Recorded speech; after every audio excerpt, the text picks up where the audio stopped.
Hello friends. स्वागत है आपका हमारे यूट्यूब चैनल आर के हिंदी कहानियों में। आज की कहानी है ऐश्वर्या नहीं चाहिए मुझे।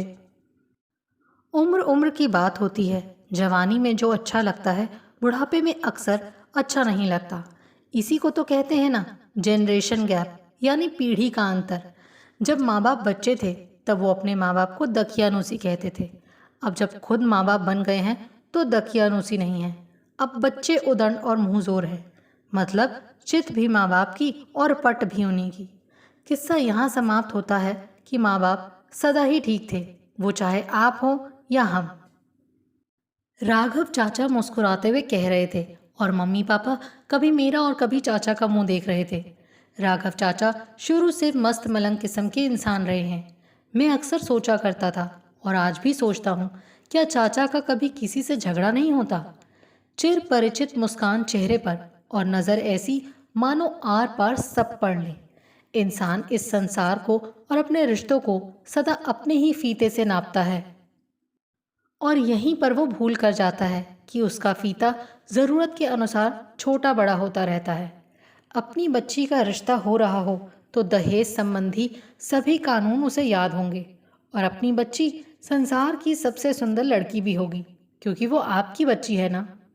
तुम कहना क्या चाहते हो राघव? पिताजी बोले। साफ साफ बात करो ना। साफ साफ ही तो कह रहा हूँ। सोमू के रिश्ते के लिए कुछ दिन पहले एक पति पत्नी आपके घर आए थे। पिताजी ने राघव चाचा की बात बीच में काटते हुए कहा था। आजकल सोमू के रिश्ते को लेकर कोई ना कोई घर आता ही रहता है, खासकर तब से जब से मैंने अखबार में विज्ञापन दिया है। मैं अखबार की बात नहीं कर रहा हूँ, राघव चाचा बोले। अखबार के जरिए जो रिश्ते आते हैं वो हमारी जान पहचान के नहीं होते। आपने उनसे क्या कहा क्या नहीं, बात बनी नहीं बनी किसे पता। दूर से कोई आया, आपसे मिला, आपकी सुनी, उसे जची नहीं जची वो चला गया। किसे पता किसे कौन नहीं जचा, किसने क्या कहा किसने क्या सुना। चाचा के शब्दों पर मैं तनिक चौंक गया। मैं पापा के साथ ही उनके कामकाज में हाथ बटाता हूँ। आजकल बड़े जोर शोर से मेरे लिए लड़की ढूंढी जा रही है, घर में भी और दफ्तर में भी। कौन किस नज़र से आता है, देखता सुनता है, वास्तव में मुझे भी पता नहीं होता। याद है ना, जब मानसी के लिए लड़का ढूंढा जा रहा था तब आपकी गर्दन कैसी झुकी होती थी। उसका रंग सांवला है, उसी पर आप उठते बैठते चिंता जाहिर करते थे। मैं तब भी आपको यही समझाता था कि रंग गोरा काला होने से कोई फर्क नहीं पड़ता। पूरा का पूरा अस्तित्व गरिमामय हो, उचित पहनावा हो, शालीनता हो तो कोई भी लड़की सुंदर होती है। गोरी चमड़ी का आप क्या करेंगे, जरा मुझे समझाइए। यदि लड़की में संस्कार ही ना हुए तो गोरे रंग से ही क्या आपका पेट भर जाएगा? आपका सम्मान ही ना करे तो जो हवा में तितली की तरह उड़ती फिरे, जो ज़मीन से कोसों दूर हो, क्या वैसी लड़की चाहिए आपको? अच्छा एक बात और, आप मध्यम वर्गीय परिवार से आते हैं ना, जहाँ दिन चढ़ते ही ज़रूरतों से भिड़ना पड़ता है। भाभी सारा दिन रसोई में खटती हैं और जिस दिन काम वाली ना आए उन्हें बर्तन भी साफ करने पड़ते हैं। ये सोमू भी एक औसत दर्जे का लड़का है जो पूरी तरह आपके हाथ के नीचे काम करता है। इसकी अपनी कोई पहचान नहीं बनी है। आप हाथ खींच लें तो 2 वक्त की रोटी भी मुश्किल से कमा सकेगा। आपका बुढ़ापा तभी सुखमय होगा जब संस्कारी बहू आकर आपसे जुड़ जाएगी। कहिए, मैं सच कह रहा हूँ या नहीं? राघव चाचा ने एक बार पूछा तो मम्मी पापा आंखें फाड़ फाड़ कर उनका चेहरा देख रहे थे। सच ही तो कह रहे थे चाचा। मेरी अपनी अभी कोई पहचान है कहाँ? वकालत पढ़ने के बाद पापा की ही तो सहायता कर रहा हूँ मैं।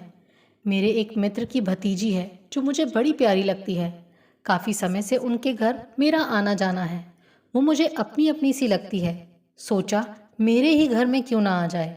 मुझे सोमू के लिए वो लड़की उचित लगी। उसके माँ बाप आपका घर द्वार देखने आए थे। मेरे साथ वो नहीं आना चाहते थे क्योंकि अपने तरीके से वो सब कुछ देखना चाहते थे। कौन थे और वो कहाँ से आए थे? आपने क्या कहा था उन्हें? आपको तो एक सुंदर लड़की चाहिए, जो ऐश्वर्या राय तो मैं नहीं कहता हो, पर उसके आसपास तो हो। यही कहा था ना आपने? मैं चाचा की बात सुनकर अवाक रह गया था। क्या पापा ने उनसे ऐसा कहा था? ठगे से पापा जवाब में चुप थे। इसका मतलब चाचा जो कह रहे थे सच है। क्या आप अमिताभ बच्चन हैं और आपका बेटा अभिषेक, जिसकी लंबाई 5 फुट 7 इंच है? आप एक आम इंसान हैं और हम और। क्या आपको ऐश्वर्या राय चाहिए अपने घर में? क्या ऐश्वर्या राय को संभालने की हिम्मत है आपके बेटे में? इंसान उतना ही मुंह खोले जितना पचा सके, और जितनी चादर हो उतने ही पैर पसारे। बस करो राघव, माँ तिल मिलाकर बोली। क्या बकबक किए जा रहे हो? बुरा लग रहा है ना सुनकर? मुझे भी लगा था। मुझे सुनकर शर्म आ गई थी जब उन्होंने मुझसे हाथ जोड़कर माफ़ी मांग ली।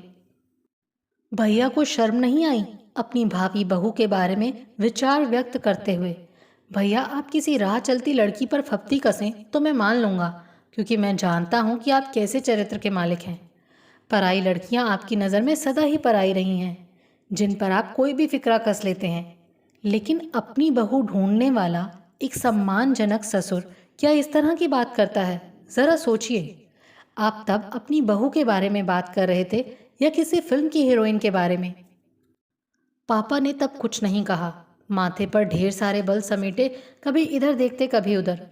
गलत नहीं कह रहे हैं चाचा। मेरे पापा जब भी किसी की लड़की के बारे में बात करते हैं तब उनका तरीका सम्मानजनक नहीं होता। इस उम्र में भी वो लड़कियों को पटाखा, फुलझड़ी और न जाने क्या क्या कहते हैं। मुझे अच्छा नहीं लगता, पर क्या कर सकता हूँ। माँ को भी उनका ऐसा व्यवहार पसंद नहीं है। अब आप बड़े हो गए हैं भैया, अपना चरित्र जरा सा बदलिए। छिछोरापन अब आपको नहीं जचता। हमें स्वप्न सुंदरी नहीं, गृह लक्ष्मी चाहिए, जो हमारे घर में रच बस जाए, और लड़की वालों को इतना सस्ता भी ना आंको कि उन्हें आप कहीं भी फेंक देंगे। लड़की वाले भी देखते हैं कि कहाँ उनकी बेटी की इज्जत हो पाएगी, कहाँ नहीं। जिस घर में ससुर ही ऐसी भाषा बोलेगा, वहाँ बाकी सब कैसे बोलते होंगे, ये सहज ही अंदाज़ा लगाया जा सकता है। कौन थे वो लोग और कहाँ से आए थे? माँ ने प्रश्न किया। वो जहाँ से भी आए हों, पर उन्होंने साफ साफ कह दिया है कि राघव जी, आपके भाई का परिवार बेहद सुंदर है, और इतने सुंदर परिवार में हमारी लड़की कहीं भी फिट नहीं बैठ पाएगी। वो एक सामान्य रंग रूप की लड़की है जो हर कार्य और गुण में दक्ष है, लेकिन ऐश्वर्या जैसी किसी भी कोण से नहीं लगती। चाचा उठ खड़े हुए, उड़ती सी नज़र मुझ पर डाली, मानो मुझसे कोई राय लेना चाहते हों। क्या वास्तव में मुझे भी कोई रूपसी ही चाहिए, जिसके नखरे भी मैं शायद नहीं उठा पाऊंगा? राह चलते जो रूप की चांदी यहाँ वहाँ बिखराती रहे और मैं असुरक्षा के भाव से ही घिरा रहूं। मैं ही कहाँ का देव पुरुष हूँ जिसे कोई अप्सरा चाहिए? चाचा सच ही कह रहे हैं कि पापा को ऐसा नहीं कहना चाहिए था। मैंने एक आध बार पापा को समझाया भी था, तो उन्होंने मुझे बुरी तरह डांट दिया था। बाप को समझा रहा है, बड़ा मुंहजोर है तू। मुझे याद है एक बार मानसी की एक सहेली घर आई थी। पापा ने उसे देखकर मुझसे ही पूछा था, सोमू, ये पटाखा कौन है? इसकी फिगर बड़ी अच्छी है। तुम्हारी कोई सहेली है क्या? तब पहली बार मुझे बुरा लगा था। वो मानसी की सहेली थी। अगर मानसी किसी के घर जाए और उस घर के लोग उसके शरीर की बनावट को तोलें, तो ये जानकर मुझे कैसा लगेगा? यहाँ तो मेरा बाप ही ऐसी अशोभनीय हरकत कर रहा था। मेरे मन में एक दंश सा चुभने लगा। कल को मेरे पिता मेरी पत्नी की क्या इज्जत करेंगे? ये तो शायद उसकी भी फिगर ही तोलते रहेंगे। मेरी पत्नी में इन्हें ऐश्वर्या जैसा रूप क्यों चाहिए? मैंने तो इस बारे में कभी सोचा ही नहीं कि मेरी पत्नी कैसी होगी। मेरी बहन का रंग सांवला है, शायद इसीलिए मुझे सांवली लड़कियां बहुत अच्छी लगती हैं। मैंने चाचा की तरफ देखा। उनकी नज़रें बहुत पारखी हैं। उन्होंने जिसे मेरे लिए पसंद किया होगा वो वास्तव में अति सुंदर होगी, इतनी सुंदर कि उससे हमारा घर रोशन हो जाए। मुझे लगा कि पिता की आदत पर अब रोक नहीं लगाऊंगा तो कब लगाऊंगा। मैंने चाचा को समझाया कि वो उनसे दोबारा बात करें। सोमू, वो अब नहीं हो पाएगा। चाचा का उत्तर मुझे निरुत्तर कर गया। अपने पिता की आदत पर अंकुश लगाओ, चाचा बोले। उम्र दराज इंसान को शालीनता से परहेज नहीं होना चाहिए। खूबसूरती की तारीफ करनी चाहिए, मगर गरिमा के साथ। एक बड़ा आदमी सुंदर लड़की को प्यारी सी बच्ची भी तो कह सकता है ना। पटाखा या फुलझड़ी कहना अशोभनीय लगता है। चाचा तो चले गए, मगर मेरी आंखों के आगे अंधेरा सा छाने लगा। ऐसा लगने लगा कि मेरा पूरा भविष्य ही अंधकार में डूब जाएगा।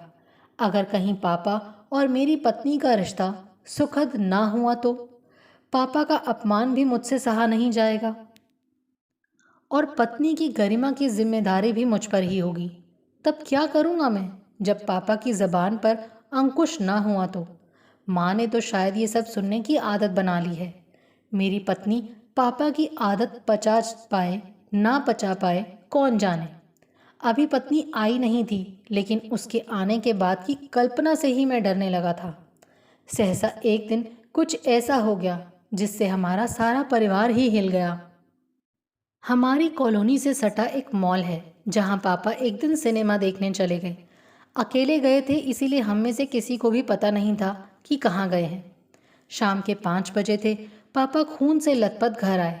उनकी सफ़ेद कमीज खून से सनी थी। एक लड़की उन्हें संभाले उनके साथ थी। पता चला कि आदमकद शीशा उन्हें नज़र ही नहीं आया था और वो उससे जा टकराए थे। नाक का मांस फट गया था, जिस वजह से इतना खून बह रहा था। पापा को बिस्तर पर लिटाकर माँ उनकी देखभाल में जुट गई और मैं उस लड़की के साथ बाहर चला गया। ये दवाइयाँ इन्हें खिलाते रहे। टेटनस का इंजेक्शन मैंने लगवा दिया है। इतना कहने के बाद उस लड़की ने अपना पर्स खोलकर दवाइयाँ निकाली। दरअसल इनका ध्यान कहीं और था। ये दूसरी ओर देख रहे थे। लगता है सुंदर चेहरे अंकल को बहुत आकर्षित करते हैं। ज़बान जम गई थी मेरी। उसने नज़रें उठाकर मुझे देखा और बताने लगी, माफ़ कीजिएगा, मैं भी उन चेहरों के साथ ही थी।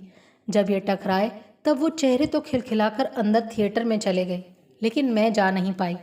मेरी पिक्चर छूट गई। इसकी चिंता नहीं। मेरे पिताजी की उम्र का व्यक्ति खून से सना हुआ छटपटा रहा है। ये मुझसे देखा नहीं गया। दवाइयों का पुलिंदा और ढेर सारी हिदायतें मुझे देकर वो सांवली सी लड़की चली गई। अवाक छोड़ गई मुझे। मेरे पिता पर उसने कितने पैसे खर्च कर दिए, पूछने का अवसर ही नहीं दिया उसने। नाक की चोट थी। पूरी रात हम जागते रहे। सुबह पापा के कराहने से हमारी तंद्रा टूटी। आंखों के आसपास उभर आई सूजन की वजह से आंखें खुली हैं या बंद, ये हमें पता नहीं चल रहा था। वो बच्ची कहाँ गई? बेचारी कहाँ कहाँ भटकी मेरे साथ। पापा का स्वर कमज़ोर था मगर साफ था। बड़ी प्यारी बच्ची थी, वो कहाँ है? पापा का स्वर पहले जैसा नहीं लगा मुझे। उस साधारण सी लड़की को वो बार बार प्यारी बच्ची कह रहे थे। बदले बदले से लगे मुझे पापा। ये चोट शायद उन्हें सच के दर्शन करा गई थी। सुंदर चेहरे उन पर हंसकर चले गए और साधारण चेहरा उन्हें संभालकर घर छोड़ गया था। एक कमज़ोर सी आशा जागी मेरे मन में। हो सकता है अब पापा भी मेरी ही तरह कहने लगें। साधारण सी लड़की चाहिए, ऐश्वर्या नहीं चाहिए मुझे। आपको हमारी ये कहानी कैसी लगी, प्लीज़ कमेंट करके ज़रूर बताइए। अगर आप इस चैनल पर नए हैं तो इसे सब्सक्राइब करें और शेयर करें। Thank you.